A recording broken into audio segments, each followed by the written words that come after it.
Chosen one, this is not a coincidence.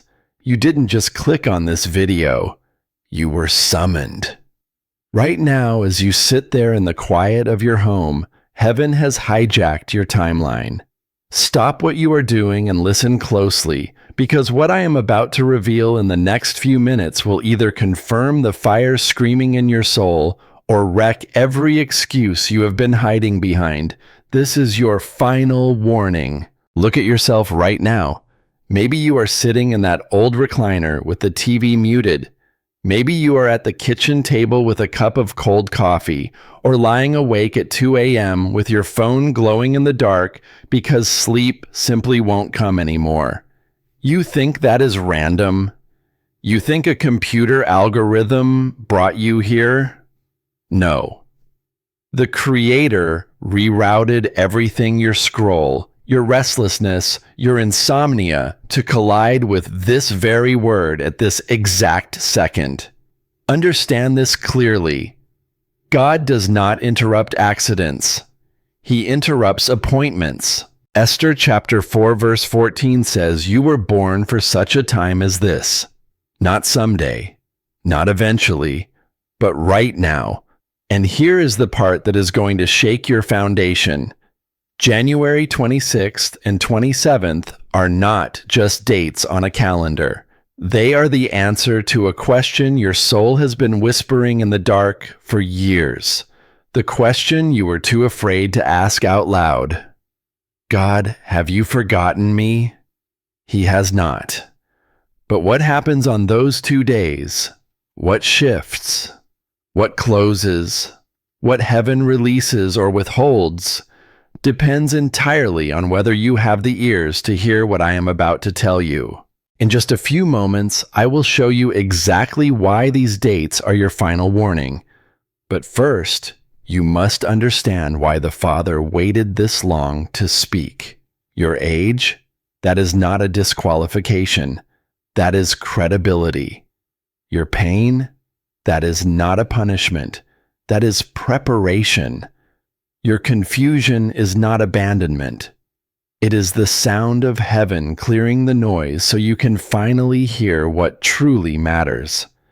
If something inside you just sat up when you heard those dates, if your chest tightened and your breath caught, I want you to type in the comments right now, "I am listening, Lord." Do not overthink it. Do not edit it. Just obey that nudge, because heaven is watching to see who is still awake and who is still paying attention.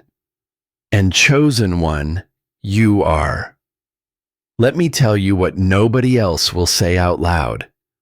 You have been praying for years, and it feels like your words are just bouncing off the cold ceiling. You whisper in the dark, and the only voice that answers back is your own doubt. You have begged for clarity, for healing, and for restoration. And all you have gotten is silence. Cold, crushing, unbearable silence.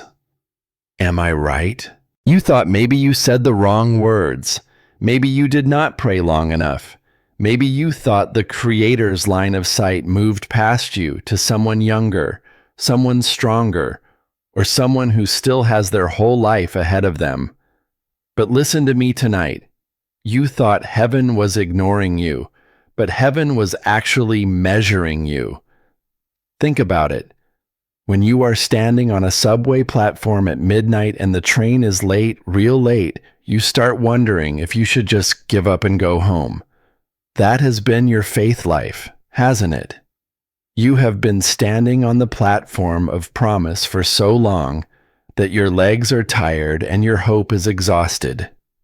But in the city, sometimes a train is late because it is carrying something too valuable to rush. Chosen one, look at what you have survived. The phone calls that stopped coming, the friends you buried, the hospital rooms and the prescriptions lined up on your counter like soldiers, the empty side of the bed that used to hold conversation and laughter. You have lived through loss that would have buried most people, And you want to know what heaven sees when it looks at you. Not a forgotten relic, not a has-been. Heaven sees proof. Living, breathing, still standing proof that faith does not need perfect circumstances to survive. It just needs a stubborn soul who refuses to let go. The world looks at your gray hair and calls you old. Heaven looks at your gray hair and calls you proof-tested. The world sees your wrinkles and thinks of decline. Heaven sees your scars and thinks of credibility. Every line on your face and every ache in your bones is evidence that you have been through fires that should have consumed you. And yet, here you are, still breathing, still believing, still here. The assignment heaven has for you requires someone who has been emptied of themselves, someone who has nothing left to prove. You think your age disqualifies you, but I am telling you, your age authorizes you. Your pain makes you dangerous to the kingdom of darkness because you have nothing to lose and everything to gain. God is about to use every tear and every sleepless night as the foundation for something so powerful that hell itself will tremble when you finally step into it. But you must understand that January 26th and 27th are not random. They are heaven's answer to the silence. In just a moment, I am going to show you exactly why those 2 days are marked in eternity and why they are your last open bridge. Let me tell you what is really happening while you thought you were just losing your mind. Those 3 a.m. wake-up calls. When your eyes snap open and your heart is already racing before you even remember why. When the ceiling above your bed becomes a movie screen, playing every mistake you ever made. That is not just insomnia, chosen one. That is warfare. You lie there in the pitch black and it all comes flooding back like a tidal wave. The marriage that fell apart despite all your prayers. The bitter words you said to your daughter that you wish you could take back. The son who has gone silent and will not return your calls. The grandkids you barely know, whose faces you only see on a cold screen. The career you gave 30 years of your life to, only to be handed a gold watch and a pension that barely covers your rising medication costs. And then there is the fear. Oh, the fear that creeps in like a shadow when you are sitting at that kitchen table balancing the checkbook. The Social Security deposit hits on the 3rd, but the rent was due on the 1st. The pills cost more than the groceries this month. Heat or eat. You have had to make that choice, haven't you? But hear me clearly. The reason the nights hit you the hardest is not because you are weak. It is because hell knows you are closest to heaven when the world goes quiet. Listen to me. In the book of Daniel, chapter 10, the prophet prayed and heard absolutely nothing for 3 long weeks, 21 days of crushing silence. But when the angel finally broke through, do you know what he said? He said, Daniel, your words were heard from the very first day. There was a battle in the heavens. Demonic opposition fought to keep the answer from reaching him. Your prayers were not ignored, chosen one. They were intercepted. There is a massive difference between a no from God and an attack from the enemy. Every sleepless night you thought was just anxiety. Every 2 a.m. panic attack you thought was your aging body breaking down. Those were sirens in the spirit realm. You know how it is in a city like New York when you hear those sirens wailing? You know something major is happening behind the scenes. Something urgent is going down even if you can't see the fire or the flashing lights. That is exactly what has been happening over your life. While you sat there thinking God had abandoned you, He never left your side. Angels were being dispatched. Demons were being pushed back.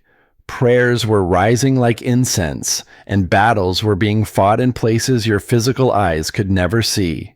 And your age, listen to me very carefully. Your age is not your disqualification. Your age is your weapon. Those wrinkles on your face are not signs of decay. They are war scars. Every line tells a story of a battle you survived and a fire you walked through. Depression tried to take you out in 1998. The cancer scare in 2010 tried to bury you. The bankruptcy in 2015 tried to steal your dignity. The funeral in 2019 tried to break your heart for good. But look at you. You are still here. Those hands of yours that shake a little when you hold your morning coffee, those hands have buried parents. They have buried spouses. They have buried friends. Some of you have even had to bury your own children. And because you have pulled yourself out of the dark graves of grief, your hands now carry the spiritual authority to pull others out of the graves of despair. Hell did not attack you this hard because you are insignificant. Hell attacked you this hard because you are dangerous. Every tear you cried into your pillow at night when nobody was watching, every time you broke down in the shower so your family wouldn't hear you sob, every moment you sat in your car in the store parking lot and wept before you went inside to put on a fake smile. You thought those tears were proof God forgot you.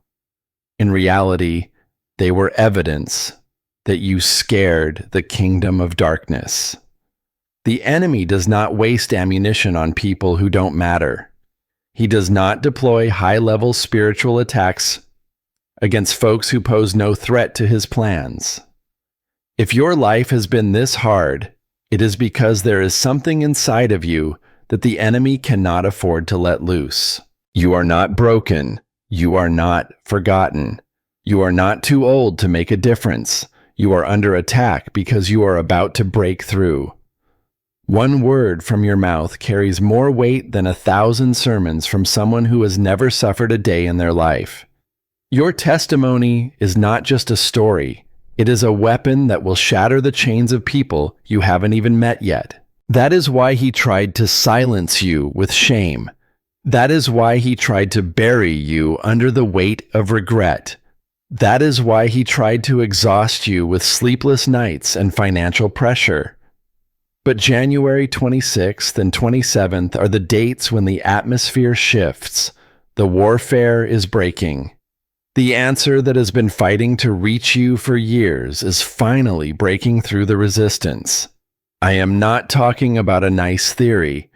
I am talking about a supernatural changing of the guard. The doors that have been sealed shut are about to be blown wide open. But you have to be awake for it. You have to be paying attention. You have to be ready to move when heaven moves. If what I just said made your heart crack open, if you felt that stirring of confirmation in your spirit, I want you to type in the comments right now. My tears were not wasted. Do not just read those words. Write them down. Because someone scrolling past this video later needs to see that line. Your obedience today becomes their encouragement tomorrow. And believe me, what is coming in the next 48 hours will change everything you thought you knew about your future. Now, listen to me with everything you have inside of you. What is coming in the next 48 hours is not a coincidence. And it is certainly not a drill. I need you to understand something about the way the Creator moves. God does not need a calendar. He exists outside of time and space. He does not set alarms on a smartphone, but we do. And that is exactly why he marks specific moments in human history, so we do not sleep through our divine assignments. January 26th and 27th are not random numbers. This is not astrology.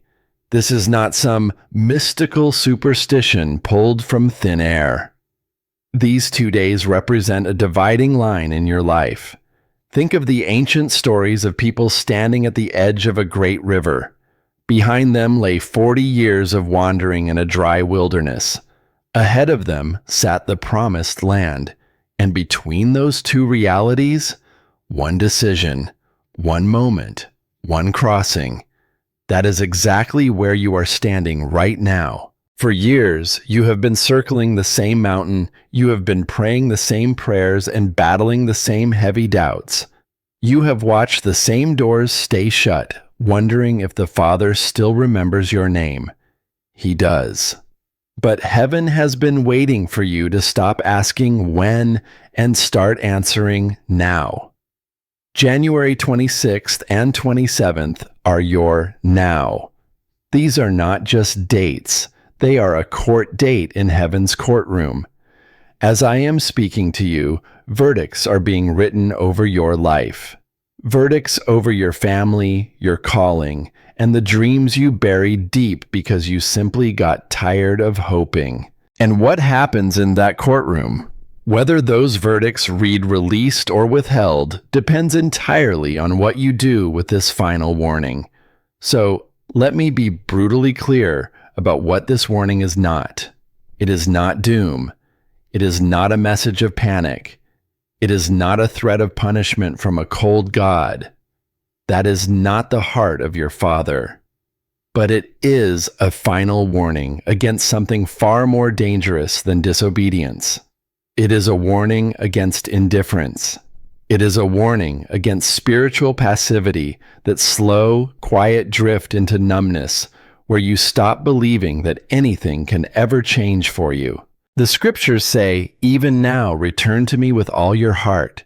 Even now, not yesterday, not when you feel 100% ready, not when you have finally cleaned yourself up perfectly, but today, this very moment. Every time you hear his voice and choose to wait, something in your heart changes.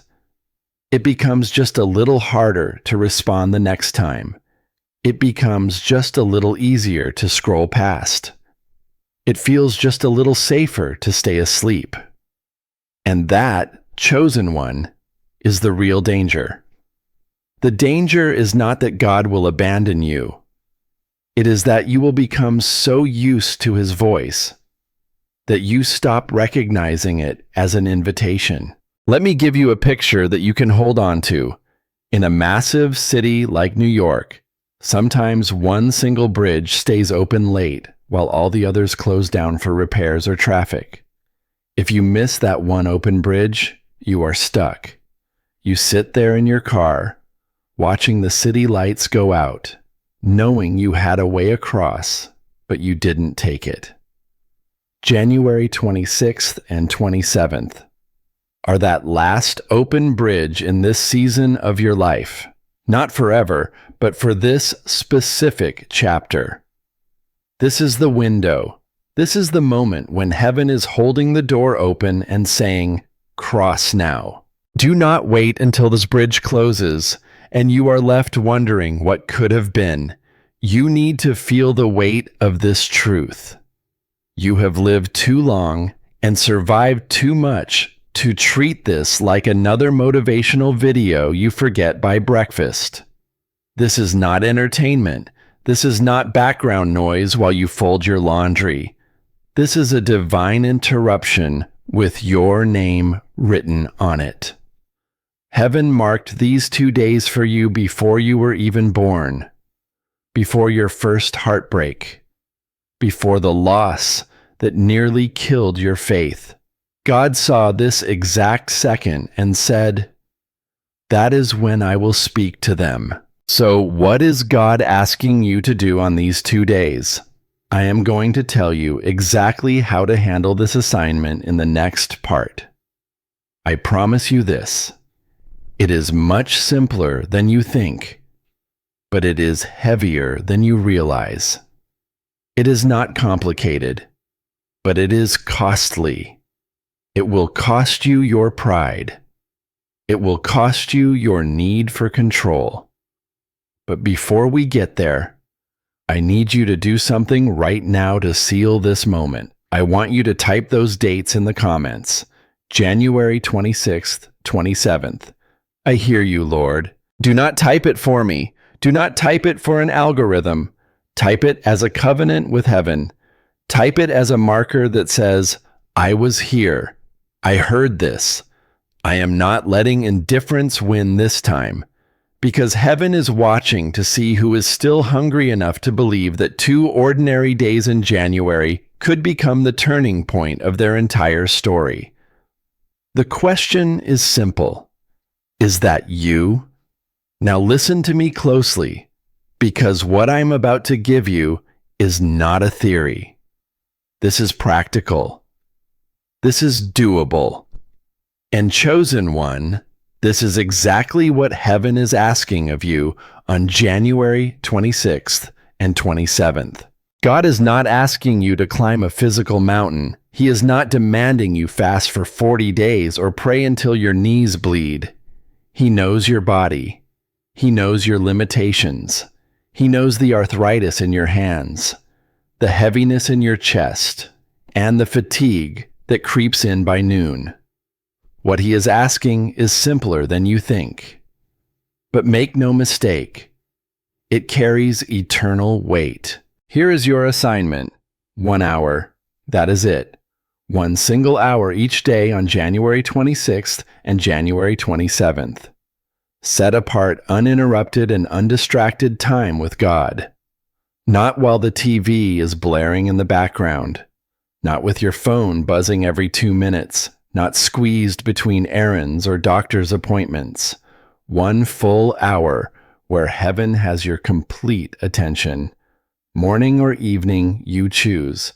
But once you choose, you commit.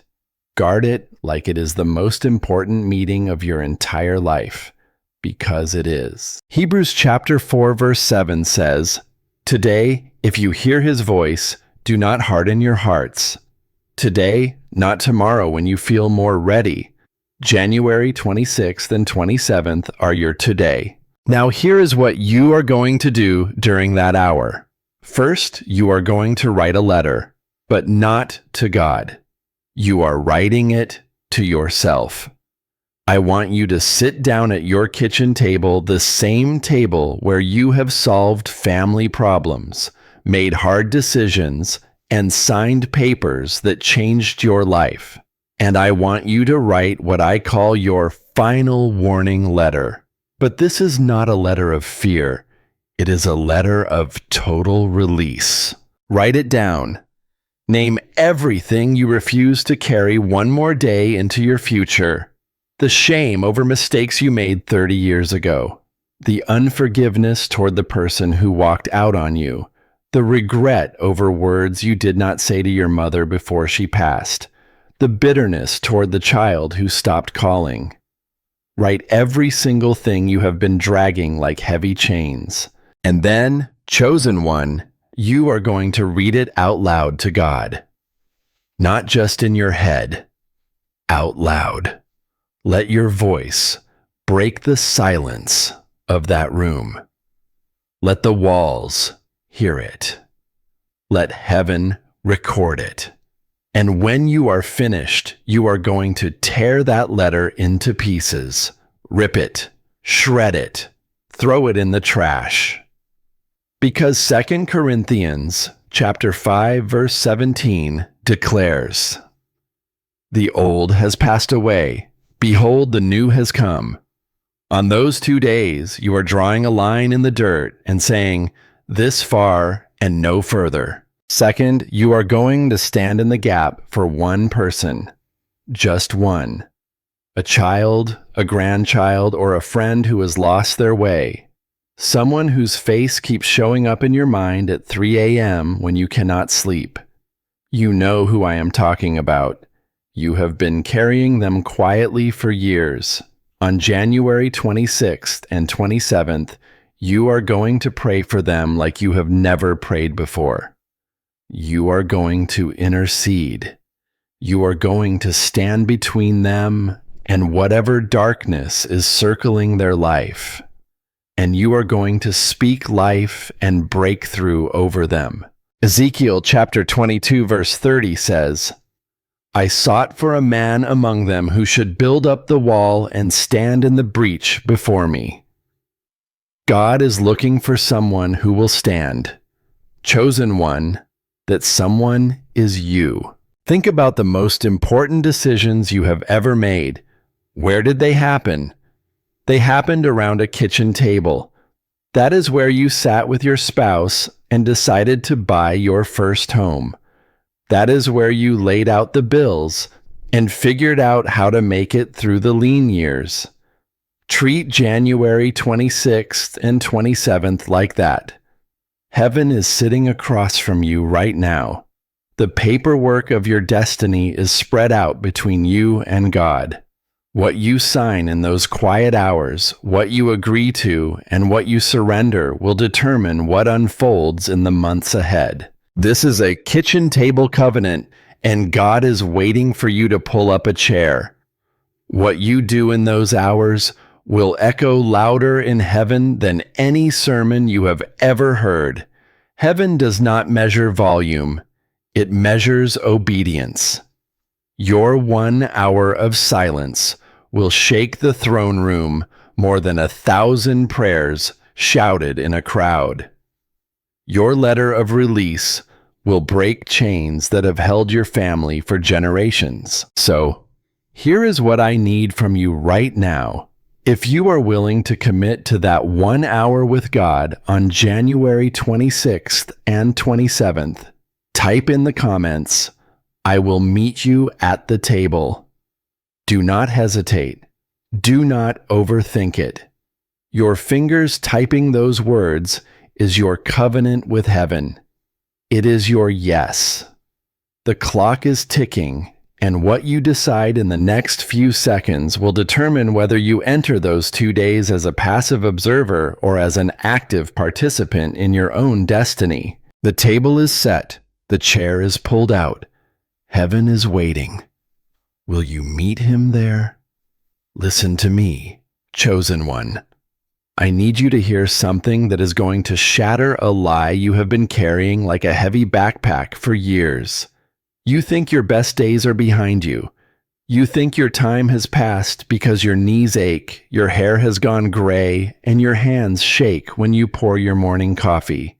That is not the voice of God. That is the enemy's greatest deception. Heaven does not want hell to figure out the truth. You are not too old. You are too dangerous. Let me show you something in the ancient records that will wreck every excuse you have whispered in the dark. Moses did not even get his true calling until he was 80 years old. 80. That is the age when most people are measuring their lives in doctor's appointments and pill organizers. God looked at Moses, old, weathered, and hiding in the desert, and said, "Now you are ready. Now I can finally use you." Why did he wait? Because by 80, Moses had been stripped of everything that made him confident in himself. His physical strength was gone. His reputation was dust. His best plans had crumbled decades ago, and that is exactly when God stepped in. Because God does not need your youth, He needs your surrender. Sarah was 90 years old when she finally held the promise in her arms. 90. Her body was long past the biological possibility of bearing a child. Medical science would have laughed. Logic would have said, impossible. But she did not focus on her age. She focused on the word. Abraham was called as good as dead in the natural, yet heaven saw him as anointed and activated. Do you see the pattern here? God waits. He waits until you are seasoned enough that no one can dismiss your wisdom as beginner's luck. He waits until you have been through enough fire that your faith can no longer be faked.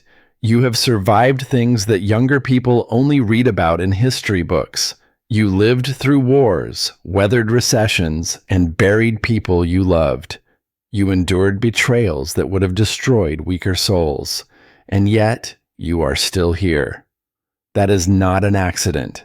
That is an assignment. Think about the old buildings in New York City. The most valuable structures are not the glass towers thrown up in 2 years. The buildings that hold history, the ones that anchor entire neighborhoods, are the ones that stood through the Great Depression, through blackouts, and through storms. They are still standing because they were built to last. That is you. You are not a relic. You are a landmark. The younger generation does not need another influencer. They need an elder who has been to hell and walked back out with the keys in their hand. So, let me declare this over you. You are not a leftover. You are a lighthouse. You are not winding down. You are being wound up for one final, explosive release of everything God has been storing inside you for decades. January 26th and 27th are not about the fear of dying. They are about the refusal to die with your light still locked inside of you. They are about heaven drawing a line in the sand and saying, no more delay, no more excuses, no more believing the lie that your time has passed. Your prayers carry weight that 20-year-old prayers simply do not have. Your worship breaks chains that new believers do not even know exist yet. If you have ever whispered, I am too old for this, I want you to cancel that lie right now. Type in the comments, I still have light left. Do not edit it, just declare it. Because that is not just a comment. That is your proclamation to the heavens. January 26th and 27th are the days heaven has marked to turn that light back on at full power. Chosen one, let me tell you something that is going to shake you to your very core. Right now, at this very second, there is a file in heaven with your name written across it. It is not typed by a machine. It is written in a handwriting that knew you long before your mother ever did. And inside that file is everything. The night you were 7 years old and your father walked out without saying goodbye. The bruise on your arm that nobody else saw. The teacher who told you that you would never amount to anything. It is all there. Every moment you thought slipped into the void, forgotten by time and memory, God caught it. He recorded it not to use against you, but to prove he was watching when everyone else turned away. That file holds the marriage that crumbled in your hands like ash, the vows you truly meant, the silence that grew between you and the person you once could not stop talking to, the night you slept in separate rooms for the first time and told yourself it was just temporary. God was there. He saw you cry into the pillow at 3 a.m. when you finally admitted it was over. It holds the son who stopped calling, the daughter who moved 3 states away and never looks back, the grandchildren whose faces you only see on Facebook now, if you are lucky. You tell people you are fine. You say they are just busy with their own lives. But late at night, when the house is too quiet, you ask yourself what you did wrong. Chosen one, God heard that question. He wrote it down. Not as an accusation, but as an ache. Your ache. His ache. That file even holds the diagnosis. The one you haven't told anyone yet, because saying it out loud makes it too real. The tremor in your hands. The spots on the scan. The pill bottles multiplying on your nightstand like a pharmacy moved into your bedroom. You have been carrying that weight alone, pretending you are stronger than you feel. But heaven knows. Heaven has always known. Now, here is what is going to wreck you. God does not hold that file to condemn you. He holds it to show you that nothing, not one single tear, not one sleepless night slipped through his fingers. Imagine a courtroom. You are standing there and the judge walks in, but before he opens the record, he looks you straight in the eyes and says, I do not want to lose you. That is not judgment. That is divine desperation. And that is exactly what January 26th and 27th represent. A final plea before the gavel falls. Most of us think God is distant, reviewing our lives like an accountant checking boxes in a ledger. That is a lie from hell. The God who holds your file is weeping because he sees what you have become, not the you he created, but the you that bitterness carved out, the you that resentment hollowed out, the you that anger turned into stone. Let me ask you something, and I need you to be honest. Is there someone you are still holding a grudge against? I am talking about the kind of grudge that has deep roots, the kind that wraps around your heart like barbed wire and squeezes every time you hear their name. Maybe it is your child. Maybe it is the church that hurt you. Maybe it is God himself. You think he does not know? He has been waiting for you to let it go. Bitterness is not just emotional baggage. It is spiritual poison, and it is killing you from the inside out. Forgiveness is not about them. It is about you. It is about cutting the chain that keeps you shackled to a past you cannot change. And chosen one, time is running out. Not because God is impatient, but because your spirit is exhausted. Tear down the walls before January 27th ends. What he is about to release requires an open heart, and you cannot receive with clenched fists. You are not too far gone for redemption, but you have to choose it. Stop demanding that God explain himself before you trust him again. If you are still breathing, that is mercy, dressed up as a second chance. In just a moment, I am going to pray a dangerous prayer over you, a prayer that will close certain chapters forever. But first, if there is someone you need to forgive, whisper their name right now. Heaven is listening. The moment you release their name, you release the weight. The door you thought was closed forever is about to crack open. This is your line in the sand moment. January 26th and 27th are not just dates, they are heaven's exclamation point. The real danger you face is not death, but a life unlived dying with your song still locked inside you. God didn't carry you through cancer, bankruptcy, and betrayal just so you could sit on the sidelines and whisper that you're too old to matter. You are dangerous when you are surrendered. You carry an anointing of endurance that the younger generation desperately needs. Today we break agreement with every lie that says your best days are behind you. The lesson: your scars are not signs of decline. They are your credibility. God doesn't call the retired, he calls the ready. Your story isn't finished until he says it's finished. If this message pierced your soul, type 999 in the comments to seal your covenant with heaven. If you feel I can improve this content to better serve you, please press 0 or leave your honest thoughts below. We value your perspective. And do not forget to subscribe to this channel. It gives me the strength to keep bringing these words of fire to the chosen ones. The best is not behind you, it is breaking through right now.